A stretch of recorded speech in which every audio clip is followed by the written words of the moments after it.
chemistry class, my classmates and I secretly mixed two elements. The moment we placed it in the alcohol lamp, the flame shot up violently. The teacher suddenly approached, so we immediately poured the fuel into the sink.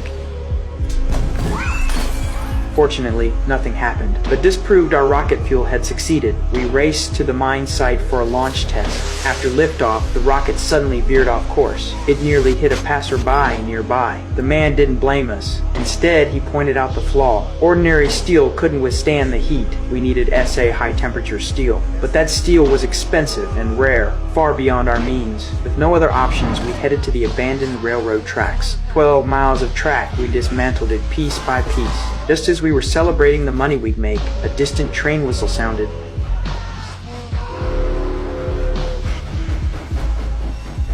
Thankfully, it was a false alarm. We sold the rails and bought a single bar of high-temperature steel. With the old man's help, we finished processing it. We resumed our experiments. Sometimes the rocket exploded, other times it wouldn't lift off. After over 30 failures, the top student pinpointed the issue: fuel purity. During launch, extreme heat expansion caused explosions, so we reformulated the fuel using 100% pure alcohol. Returning to the mine, we found it swarming with people. Turns out my brother had called his coworkers to watch us fail.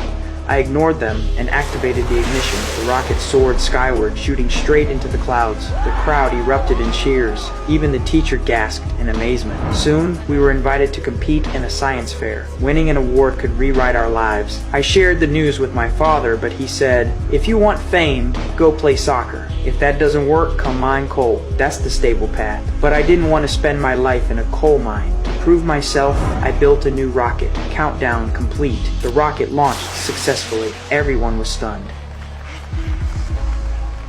Reporters climbed the hill to cover our story. Even the school beauty came to ask for my autograph. But before we could celebrate, the police took us away. A forest fire had started, and the crash site matched the rocket's trajectory. Luckily, we were minors and bailed out by our parents. On the way home, my father berated me the entire journey. After that, our rocket team disbanded. Fearing more trouble, we burned all the blueprints. We burned our dreams too, but I never imagined the real turning point had only just begun.